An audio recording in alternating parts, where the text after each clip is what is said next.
Karmic ಸಂಚಾರಿ ಆರೋಗ್ಯ ಘಟಕಗಳು ಇನ್ನು 2022-23ನೇ ಸಾಲಿನ ಆಯವ್ಯಯ ಘೋಷಣೆಯ ಅನ್ವಯದಡಿ ಸಂಚಾರಿ ಆರೋಗ್ಯ ಕ್ಲಿನಿಕ್ ಯೋಜನೆಯಲ್ಲಿ ವಾಹನಗಳಿಗೆ ಬದಲಾವಣೆ ಮಾಡಿ ನೋಂದಾಯಿತ ಕಟ್ಟಡ ಕಾರ್ಮಿಕರಿಗೆ ಎಲ್ಲಾ ರೀತಿಯ ಅತ್ಯಾಧುನಿಕ ವೈದ್ಯಕೀಯ ಸೇವೆಗಳನ್ನು ಒದಗಿಸಲು ನಿರ್ಧರಿಸಿ ನೋಂದಾಯಿತ ಫಲಾನುಭವಿಗಳು ಮತ್ತು ಅವರ ಅವಲಂಬಿತರ ರಕ್ಷಣೆಗಾಗಿ 100 ಸಂಚಾರಿ ಆರೋಗ್ಯ ಘಟಕಗಳನ್ನು ಲೋಕಾರ್ಪಣೆ ಮಾಡಲಾಗಿದೆ.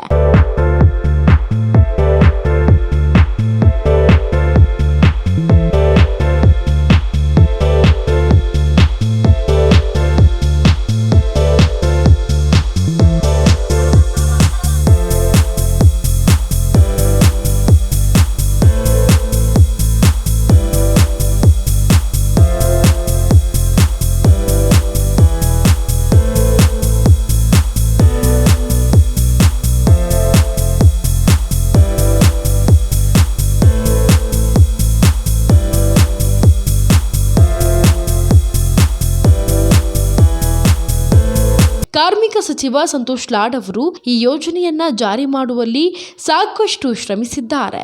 ಆರೋಗ್ಯಕರ ಆರೋಗ್ಯ ರಕ್ಷಣೆ ಸಚಿವರಾಗಿರುವ ಕಾಳಜಿಯಿಂದಾಗಿಯೇ ಈ ಯೋಜನೆ ಇಷ್ಟೊಂದು ಅತ್ಯಾಧುನಿಕ ರೀತಿಯಲ್ಲಿ ಜಾರಿಯಾಗಿದೆ. ಈ ಸಂಚಾರಿ ಆರೋಗ್ಯ ಘಟಕಗಳು ರಾಜ್ಯ ಕಟ್ಟಡ ಕಾರ್ಮಿಕರ ಪಾಲಿಗೆ ಅಕ್ಷರಶಃ ಸಂಜೀವಿನಿಯಾಗಿ ಕಾರ್ಯನಿರ್ವಹಿಸಲಿವೆ.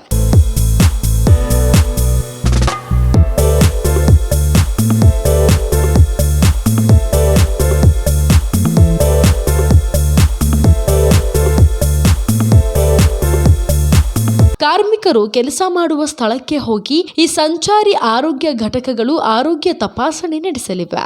ಈ ವಾಹನದಲ್ಲಿ ಚಿಕಿತ್ಸೆ ಪಡೆಯಲು ಬರುವಂತಹ ಎಲ್ಲಾ ಕಾರ್ಮಿಕರನ್ನು ಆಯುಷ್ಮಾನ್ ಭಾರತ್ ಯೋಜನೆಗೆ ಒಳಪಡಿಸಿದ ಕಾರ್ಡ್ ನೀಡಲು ಇಲಾಖೆ ಕ್ರಮ ಕೈಗೊಂಡಿದೆ. ಪ್ರತಿ ಜಿಲ್ಲೆಗೆ ತಲಾ 3 ವಾಹನಗಳನ್ನ ಹಂಚಿಕೆ ಮಾಡಲಾಗಿದ್ದು ಜಿಲ್ಲೆಯ ಮೂಲೆ ಮೂಲೆಗೆ ತೆರಳಿ ಇವುಗಳ ಸೇವೆ ಒದಗಿಸಲಿವೆ. ಈ ವಾಹನಗಳಲ್ಲಿ ಕನೆಕ್ಟೆಡ್ ಹೆಲ್ತ್ ಎಕೋಸಿಸ್ಟಮ್ ಅಳವಡಿಸಲಾಗಿದ್ದು GPS ಅಳವಡಿಸಿ ನಿಗಾ ಇಡಲಾಗುತ್ತದೆ.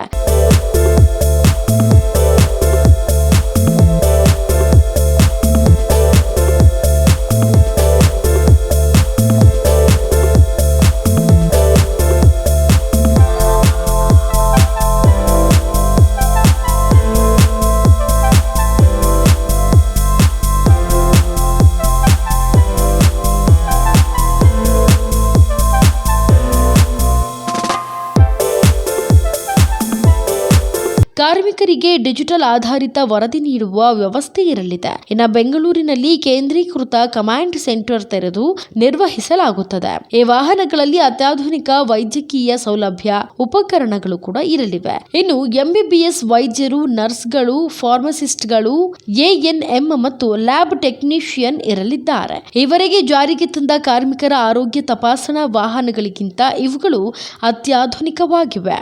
ಹೆಚ್ಚಿನ ವಿಡಿಯೋಗಳಿಗೆ ಪ್ರತಿಧ್ವನಿ ಯೂಟ್ಯೂಬ್ ಚಾನೆಲ್ ಸಬ್ಸ್ಕ್ರೈಬ್ ಮಾಡಿ, ಬೆಲ್ ಐಕಾನ್ ಕ್ಲಿಕ್ ಮಾಡಿ.